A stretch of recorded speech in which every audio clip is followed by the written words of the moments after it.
必须 25 дугаар үг болвол ээжээсгээ 3-25 дугаар үг болвол 必须 заавалжгүй зайлшгүй.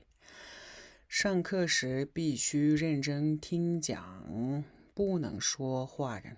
За хичээл орох үеэр 必须 заавалжгүй 认真 маш анхааралтайгаар听сонсох хэрэгтэй, 讲хичээл ярьж байгаагийн сонсох хэрэгтэй. Тэгэхээр заах гэхээр 讲, ярьж өгөх гэхээр 讲гэж ордог тийм ээ. Тэгэхээр хичээлээ маш сайн сонсох хэрэгтэй. 不能说话 юм ярьж бол болохгүй шүү.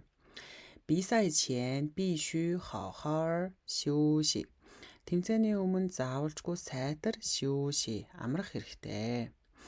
保持安全гэнэ. 保持хадгалаж авч үлдэх хэрэгтэй. 安全гэхээр тэр одоо болгоомж тэ safety байдлыгаа хадгалж авч үлдэх хэрэгтэй шүү гэнэ. 搬家时нүүх үедээ 必须把东西都讲好гэнэ. За гэрээ нүүлгэх үедээ 必须 заавалжгүй 把东西 юмнуудаа 都 бүгднийг 装好 讲好гэсэн үг бисэ. 装好тийм ээ. 装好 бүгднийг сайтар савлаж баглаж боох хэрэгтэй шүү. 不能乱放гэнэ.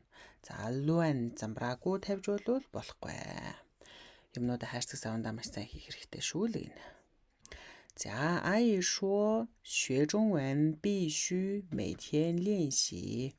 Их хэлэхдээ хятад хэл сурахад бол заавалжгүй өдөр болгон 练习 дасгал маш сайн хийх хэрэгтэй шүү гэнэ. 办公室里必须保持安静.